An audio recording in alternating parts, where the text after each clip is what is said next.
Marami nagtatanong kung anong warm-up ang ginagawa ng season MVP Nikola Jokic.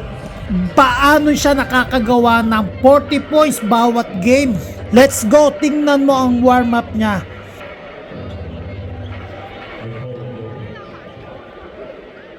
Ayan o, dribble, ikot, biglang tira, parang casual lang pero swish. Low post, bangga, ikot ulit, defense, sorry na lang, nasa likod ka na. Ganito ang warm-up ng isang tunay na master sa basketball. At marami nagtatanong kung anong sapatos, secret weapon. Ayan o, 361 Joker 1, nagkakahalaga po ng $139. Pag yan ang sinuot mo, sigurado all-star level confidence. Ito ang sekreto kung bakit malakas, mabilis at pang-alien ang level ni Nikola.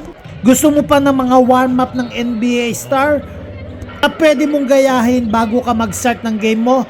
Follow na sa BTK TV at marami pa kaming ipapakita ng mga NBA star. Baka next highlight ikaw na ang pinapanood.